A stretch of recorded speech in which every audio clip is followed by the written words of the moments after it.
Менің есімім Талғар. 2002 жылы Қытай Халық Республикасында Құлжа өңірінде дүниеге келдім. 10 жасыма дейін сол жақта өмір сүрдім, білім алдым. 2012 жылдың желтоқсан айында осы өзім еліме, отаныма қайта оралдым. Қазіргі таңда осы Шебер Education атты мұғалімдерге арналған жобаны жүзеге асырып жатырмыз.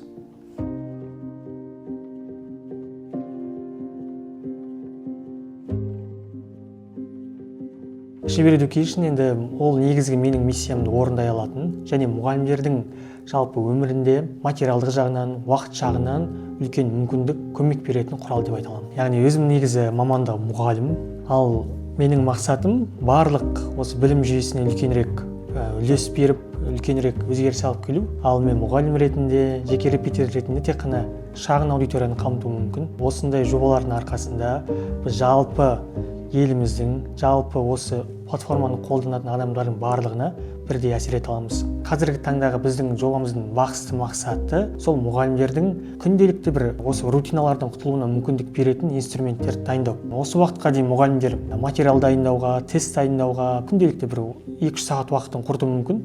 Ал біздің жобаның көмегімен бір 2-ақ минут уақытында сол барлығын орындай алады. Қазіргі жобамыздың тірек көзі осы мұғалімдерді аттестациялық тестке дайындау. Инструменттерден бөлек бізде сондай негізгі бағыт бар. Бізге қазір негізгі қаражат алып келіп тұрған, біздің осы басқа да жобаларымызға мүмкіндік жасап отырған сол тестілеуге дайындық. Біз тек қана мұғалімдерді аттестацияға дайындамаймыз, одан бөлек осы университет аяқтаған студенттерді магистратура тестіне тағы да дайындаймыз.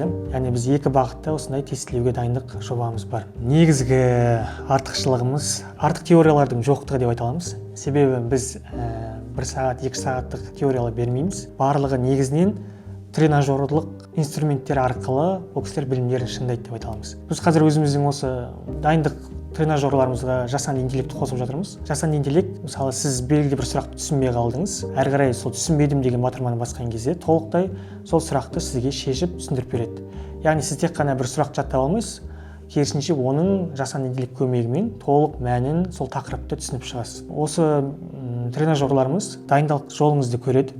Қай жағынан әлсізсіз, қай жағынан мықтысыз, соның барлығын жүйелеп сізге сол бойынша ресурстар ұсынады. Біз осы Шебер Education жобасын жасап жатқанымызға тура 1 жыл болды. Оған дейін мен өзім біршама жобаларды жұмыс жасадым. Нақты осы мұғалімдерге арналған жобаларды жұмыс жасадым. Сол жақтан тәжірибе жинадым. Одан кейін белгілі бір себептермен ол жақтардан жұмыс тоқтатып, өзім осы Шебер Education жасап жатырмын. Бірақ енді осы қысқа уақытта үлкен эффект беру үшін тек қана өзімнің күшім, өзімнің энергиям жеткіліксіз болар еді. Сол себепті біз нақты осы бағытта жұмыс жасай алатын өзінің саласының маманы ретінде мамандарды жинадық. Қазіргі таңда бізде негізгі осы стартаптың платформасын, приложениелерін жасайтын IT бөліміміз бар. Ол жақта да жас мамандар жұмыс жасайды. 2005-2006 жылғы жігіттер, бірақ өз жұмыстарын 100%-ға жақсы атқарады. Және алдағы уақыттарда сол кісілермен үлкен жетістіктерге жетеміз деген ойдамын. Одан бөлек енді бізде маркетинг бөлімі, сату бөлімі, сервис бөлімі, контент бөлімі бар. Мұғалімдерге материалдар дайындау, сервистерге ақпараттар енгізу деген сияқты жұмыстармен айналысады. Осы уақытқа дейін бізде 16-ға дейін адамдар жұмыс жасады, мамандар. Біз қазір кішкене қысқарттық. Яғни жұмыстар азайды, сәлде болсын. Қазір бізде нақты штатта 12 адам жұмыс жасайды. Шебер Education'ды ең қиын кезең ол бастау болды. Нақты қай бағытқа барамыз, IT платформалар қалай жасаймыз, бұл стартапты жүзеге асыру қолымыздан келе ме деген сұрақтар болды. Өйткені біз осы уақытқа дейін осыған ұқсас жобаларда мен проект менеджер, директор ретінде қызметтер атқардым. Ол жобаларды тоқтатқаннан кейін өзімнің бұрынғы командамды тараттым. Әрі қарай енді менің қолымда ешқандай ресурс жоқ. Тек қана бір маман болды. Сол кісінің қолдауымен әрі қарай осы жобаны бастадық. Ең басында енді бастап кету өте қиын болды. Белгілі бір уақыт көлемінде, бір 3-4 айдың көлемінде ешқандай табыссыз болды. Тек қана өзіміз жұмыс жасадық. Мүмкін осыны қоя тұрып, үлкен компанияларға жұмысқа тұрсам ба, жұмыс істесем ба деген ой болды. Бірақ енді өзімнің миссияммен, өзімнің осы арманыммен, негіз қалауыммен әрі қарай неге өзім жасамасқа деген ойдың туындауымен әрі қарай осы жобаны құрып жасап кеттік. 1 жылдан бері тез қарқын дамып келе жатырмыз. Өйткені оның барлығы осы тәжірибемен, осы уақытқа дейінгі болған іс-әрекеттердің жинауымен біз тез нәтижеге жете алдық деген ойдамын. Үлкен платформамызды қазір 5500-ге жуық адам қолданады, ал негізгі жобамызды 19 000 адам қолданады. Яғни біз қазір тұрақты түрде жақсы өсіммен келе жатырмыз. Соңғы 3 айда платформамызды жиыны 55 000 адам кіріп, ал негізгі қолданушылар саны 5500-ден асты. Қазіргі таңда сондай пікір талас бар шынымен. Мұғалімнің орнын басып кете ала ма, мұғалім кейін жұмыссыз қалмай ма деген. Жоқ, олай емес. Мұғалім ол өз бөлек тұлға. Мұғалім бере алатын сезімді, мұғалім бере алатын құндылықты ол жасанды интеллект бере алмайды. Жасанды интеллект тек қана белгілі бір ақпараттарды бере алуы мүмкін, ал мұғалімнің орнын ешқашан баса алмайды.